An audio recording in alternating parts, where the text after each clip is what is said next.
জান্নাতে কোনো ধর্ষক নাই। জান্নাতে আসিয়ার ঘুমে কেউ ব্যাঘাত ঘটাবে না।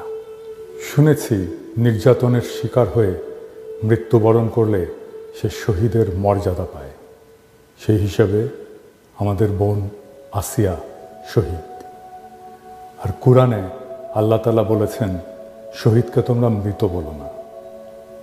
আসিয়া মারা যায়নি, দুনিয়ার জাহান্নাম থেকে মুক্তি পেয়ে আল্লাহর জান্নাতে চলে গেছে। মহান আল্লাহ তাআলা তাকে ভালো রাখুক। আর যারা এই দুনিয়াটা ওর জন্য জাহান্নাম বানিয়ে দিয়েছিল, তাদের দুনিয়াকে আর আখিরাত দুটাই যেন জাহান্নাম হয়ে যায়।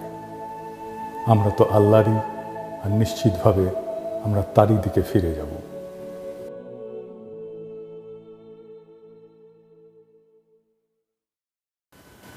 আমি যা বললাম শুরুতে, সেটাই আমি লিখছিলাম আমার ফেসবুকে।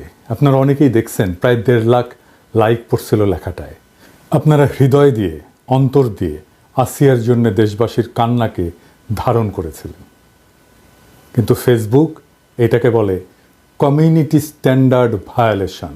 ফেসবুক আমার পোস্ট রিমুভ করে দেয়, আমাকে 1 মাসের জন্য ব্যান করে দেয় এই লেখাটার জন্যে।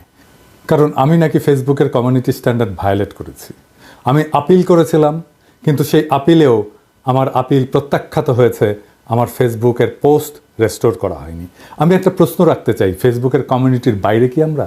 একজন মুসলমানের আরতি কি সেই প্ল্যাটফর্মে জায়গা পাবে না? ফেসবুক জালেমের প্ল্যাটফর্ম হয়ে উঠেছে, ফেসবুক বর্ণবাদীর প্ল্যাটফর্ম হয়ে উঠেছে। এই ফেসবুকে আসিয়ার অভিশাপ। আসেন আমরা আজকের একটা বিশেষ আলাপে আসি। সারা দেশে মনে হচ্ছে ধর্ষণের উৎসব চলতেছে। দেশবাসী ক্ষিপ্ত, বাংলাদেশের মানুষ নিজের উপরে জুলুম মেনে নেয়, কিন্তু নারীর উপরে সহিংসতার অপমান কোনোভাবে মেনে নেয় না। সে আগুন জ্বালায় দেয়।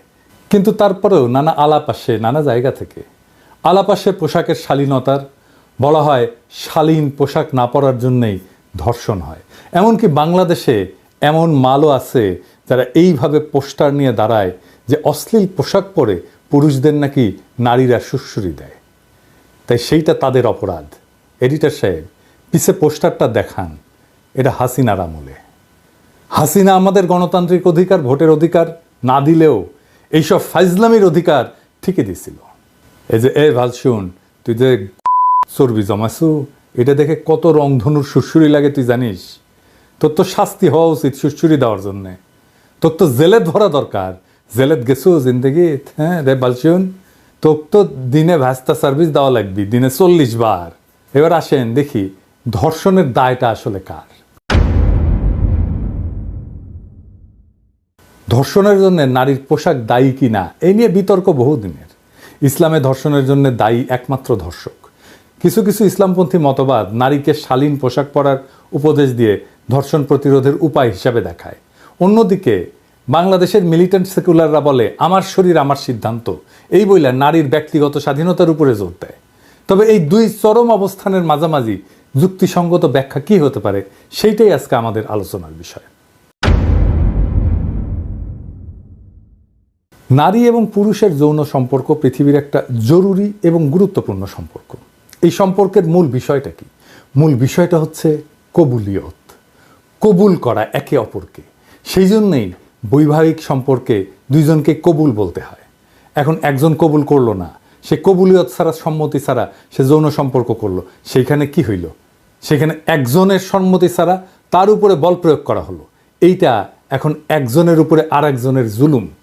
এই প্রক্রিয়ায় একজন জালেম আর একজন মজলুম। ঠিক তো? যদি আপনি জালেমকে চিনতে পারেন এই ঘটনায়, তাহলে কে দোষী এই আলাপ আসে কি? আসে না।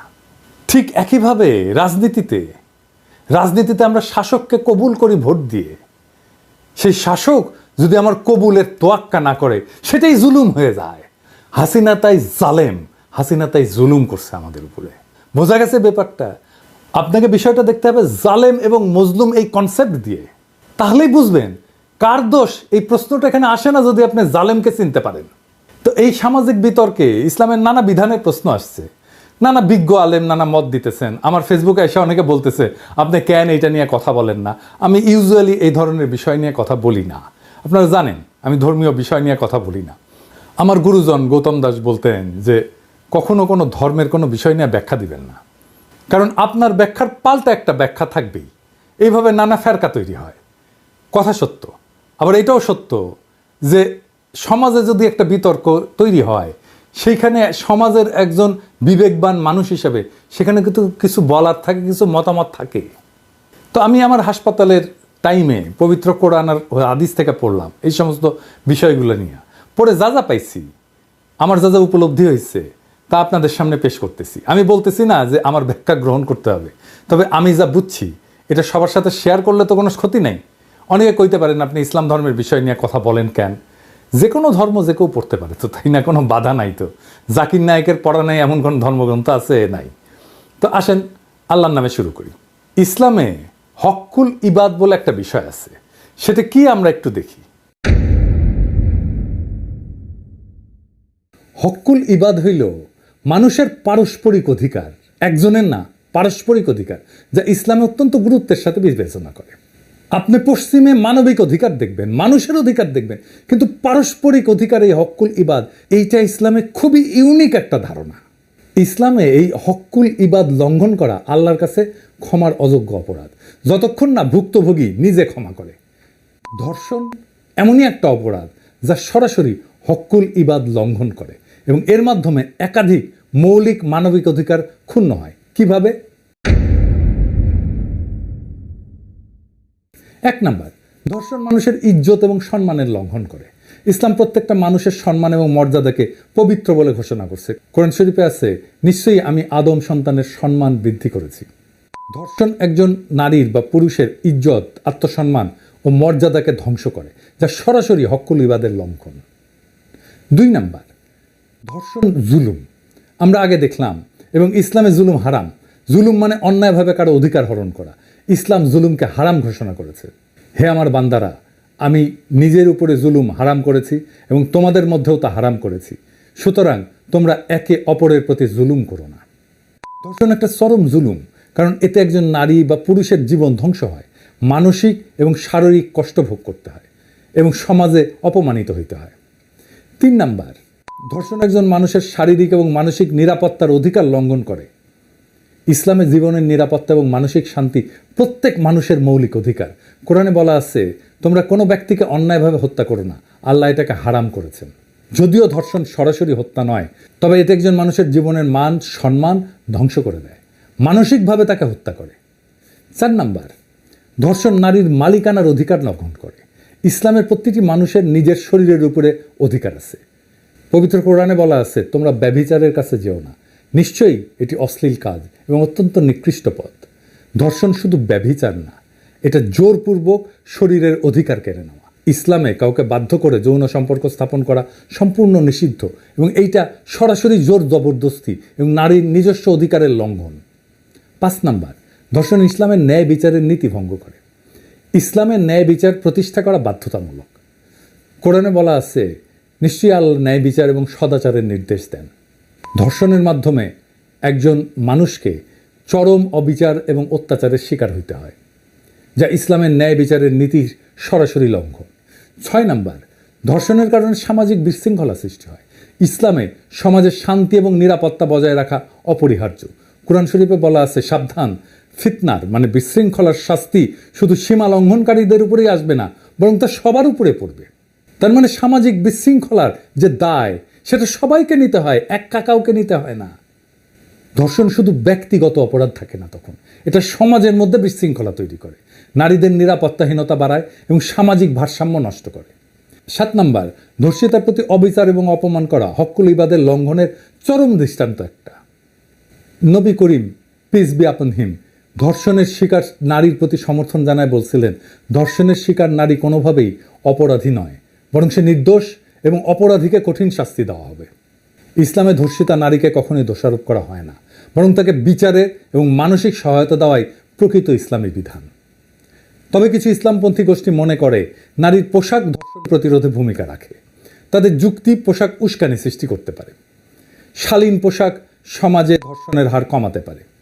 ইসলামে শালীন পোশাককে নির্দেশ করা হয়েছে অবশ্যই, কিন্তু বাস্তবতা কি বলে? বাস্তবতা বলে যে শিশুরাও তো ধর্ষণের শিকার হয়, অথচ তারা উত্তেজক পোশাক পরে না। বোরখা হিজাব পরিহিত নারীরাও তো ধর্ষিতা হয়, পশুরাও তো ধর্ষণের শিকার হয়, তারা তো পোশাকই পরে না। তাহলে ধর্ষণের মূল কারণ লুকায় আছে পোশাকে না, বরং অপরাধীর বিকৃত মানসিকতায়, সমাজের আইনি দুর্বলতায় এবং ক্ষমতার অপব্যবহারে।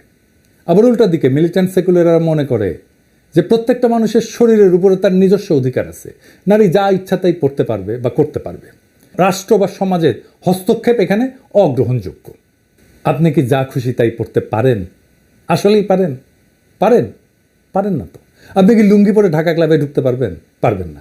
নেংটি পরে আপনি সোনারগাঁ হোটেলে ঢুকতে পারবেন? পারবেন না। জোকার সেজে কি অফিসে যাইতে পারবেন? পারবেন না। বিকিনি পরে কি বিয়ার অনুষ্ঠানে যাইতে পারবেন? পারবেন না। হাফ প্যান্ট পরে কি জানাজার নামাজে দাঁড়াইতে পারবেন? পারবেন না। পায়জামা পাঞ্জাবি পরে কি আর্মির ডিউটি করতে পারবেন? পারবেন না। তো আপনি তো যা খুশি তাই পড়তে পারেন না, এখনই পারেন না। আপনি একটা পোশাক পরবেন, বুঝলাম, কিন্তু ওই পোশাক তো দেখবে হাজার হাজার মানুষ। আপনি পোশাকটা তো পরছেন অন্যরা যেন দেখে, তাই তো। আর যারা দেখবে তাদের কোনো ভূমিকা নাই, তাদের কোনো মতামত নাই, এটা হইতে পারে? সেই জন্যে আমাদের সমাজে একটা শ্লোক আছে যে নিজ খুশিতে খাও, পর খুশিতে পড়ো। আমাদের শরীরের উপরে আমাদের আংশিক কর্তৃত্ব আছে, পূর্ণ কর্তৃত্ব নাই। পুরুষ বা নারীর শরীরের উপরে তার অধিকার আছে, কিন্তু সেটা সীমাহীন না। ব্যক্তি স্বাধীনতা থাকতে হবে, কিন্তু সেটা সামাজিক নীতির সাথে সামঞ্জস্যপূর্ণ হতে হবে। স্বাধীনতা মানে তো যা খুশি তা করা না। সমাজ এবং রাষ্ট্রের কিছু বিধান মেনে চলতে হবে। যেমন ধরেন, নিরাপত্তার জন্য তো আমরা ট্রাফিক আইন মেনে চলি। হক্কুল ইবাদ মানে একার অধিকার না, কিন্তু পারস্পরিক মানবিক অধিকার, এটা মাথায় রাখবেন। আর একজনের অধিকারকেও আপনাকে রক্ষা করতে হবে। এই মিলিটেন্ট সেকুলাররা এইখানে এসে সমস্যা করে। সে নিজের অধিকারের কথা বলে, আর একজনের অধিকারের কথা ভুলে যায়। কিন্তু ইসলামে আপনার দুইজনের অধিকারের কথাই মাথায় রাখতে হবে। এটাই হক্কুল ইবাদ। শরীরের উপরে আংশিক কর্তৃত্বের যৌক্তিকতা কি, এটা দার্শনিক ব্যাখ্যা কি, আসেন এটা একটু বুঝে দেখি। যদি মানুষের শরীরের উপরে পূর্ণ অধিকার থাকে, তাহলে তো আত্মহত্যা করা বা মাদক গ্রহণ বৈধ হতে হবে। তাই ব্যক্তির শরীরের উপর কিছু সীমাবদ্ধতা থাকা উচিত। ব্যক্তির স্বাধীনতা এবং সমাজের স্বার্থের মধ্যে ভারসাম্য দরকার। এটাই সামাজিক চুক্তি। এই সামাজিক চুক্তি ছাড়া সমাজ, রাষ্ট্র কিছুই চলে না। তাই রাষ্ট্র কিছু বিধি তৈরি করতে পারে, সমাজও কিছু বিধি তৈরি করতে পারে। সমাজের বিধিটা আসে ধর্ম থেকে। অনেকে ধর্ষণের কঠোর শাস্তির কথা বলছেন, আসেন এই প্রসঙ্গে একটু আলাপ করি। কেবল কঠোর শাস্তি কোনো অপরাধ কমায় না। অপরাধ বিজ্ঞানের গবেষণায় দেখা গেছে যে শাস্তির নিশ্চয়তা, অর্থাৎ অপরাধী ধরা পড়বে এবং শাস্তি পাবে এই সম্ভাবনা যদি থাকে, সেটা অপরাধ প্রতিরোধে শাস্তির কঠোরতার চাইতে বেশি কার্যকর। 2001 সালে পল জেন্ড্রা উনি একটা গবেষণা করছিলেন। অনেকগুলো গবেষণা মিলে, 50টা গবেষণাকে মিলে একসাথে উনি দেখছিলেন যে কি পাওয়া গেছে। এটাকে মেটা অ্যানালাইসিস বলে আর কি। তো এখানে প্রায় 3.5 লক্ষ অপরাধীর তথ্য বিশ্লেষণ করা হয়েছিল। গবেষণায় দেখা গেছে যে দীর্ঘ কারাদণ্ড অপরাধের পুনরাবৃত্তি কমায় না। বেশি দিন জেলে থাকলে সে তার অপরাধ প্রবণতা কমে না, বরং কিছু ক্ষেত্রে এর ফলে অপরাধী আরও বেশি পুনরায় অপরাধে জড়ায় পড়ে। এছাড়া মৃত্যুদণ্ডের কার্যকারিতা নিয়েও গবেষণাগুলো স্পষ্ট না। পৃথিবীর অনেক দেশে মৃত্যুদণ্ড আছে, অনেক দেশে আবার নাই। তো যেই দেশে মৃত্যুদণ্ড আছে এবং যেই দেশে নাই, এই দেশগুলোর তুলনামূলক গবেষণা থেকে দেখা গেছে যে এটা ধর্ষণ বা হত্যার মতো গুরুতর অপরাধ কমানোর ক্ষেত্রে কার্যকর প্রমাণিত হয়নি, গবেষণায় প্রমাণিত হয়নি। যেই দেশে বিচারহীনতা থাকে, ইনসাফ না থাকে, সেই দেশে শাস্তিকে যতই কঠোর করা হোক না কেন, অপরাধ কমবে না। কারণ অপরাধী যে, সে তো জানে যে সে পার পেয়ে যেতে পারে তার ক্ষমতা দিয়ে, তার টাকা দিয়ে। কঠোর শাস্তির চাইতে দরকার নিশ্চিত বিচার এবং ইনসাফ। আজ আমরা আসিয়ার গল্প শুনছি, আমরা দেখছি কিভাবে এই সমাজে জুলুম তার শিকার বিস্তার করছে। কিন্তু আমরা থেমে থাকবো না, আমরা এই অন্ধকারের বিরুদ্ধে আলো জ্বালাবো। কারণ সত্যের পথে চলতে হলে ভয় পেলে চলে না। অন্যায় দেখেও চুপ থাকা মানে সেই অন্যায়ের অংশ হয়ে যাওয়া। আমরা যদি আমাদের মা বোনদের নিরাপত্তার জন্যে, আমাদের ভবিষ্যৎ প্রজন্মের জন্যে এখনই রুখে না দাঁড়াই, তবে আর কবে দাঁড়াবো? সমাজে বিচারহীনতার সংস্কৃতি যতদিন থাকবে, ততদিন অপরাধীরা বেপরোয়া থাকবে। কিন্তু আমরা যদি ন্যায় বিচারের দাবি করি, যদি অপরাধীর বিরুদ্ধে সোচ্চার হই, তাহলে তাদের বিচার হবেই, আজ না হোক কাল হবে। ইতিহাস সাক্ষী, যখন মানুষ অন্যায়ের বিরুদ্ধে জেগে ওঠে, তখন শাসক কিংবা কোনো শক্তিই তাদের দাবায় রাখতে পারে না। আসিয়া শহীদ হয়েছে, কিন্তু আমরা যারা বেঁচে আছি, আমাদের দায়িত্ব এখন আরও বেশি। আমাদের কলমের, কণ্ঠের, প্রয়োজনে রাস্তায় নামার শক্তি দিয়ে এই জুলুমের বিরুদ্ধে রুখে দাঁড়াতে হবে। কারণ ন্যায় বিচার প্রতিষ্ঠার লড়াই শুধু আসিয়ার জন্য নয়, এটা আমাদের প্রত্যেকটা মায়ের, প্রত্যেকটা বোনের, প্রত্যেকটা কন্যার নিরাপত্তার জন্য। আমরা কি সেই সমাজ চাই যেখানে ধর্ষকের আশ্রয় মেলে কিন্তু নির্যাতিতার ন্যায় বিচার মেলে না? নাকি আমরা এমন একটা সমাজ গড়তে চাই যেখানে নারী পুরুষ নির্বিশেষে সবাই নিরাপদে বাঁচতে পারে? আজকের আলোচনা এখানে শেষ না, বরং এটা শুরু। আমরা বিচার চাই, আমরা ইনসাফ চাই। আর এই অন্যায়ের বিরুদ্ধে প্রতিটি ন্যায়ের কণ্ঠস্বর একদিন এমন শক্তিশালী হয়ে উঠবে যে কোনো ক্ষমতা আর তার দাবায় রাখতে পারবে না। ইনকিলাব জিন্দাবাদ।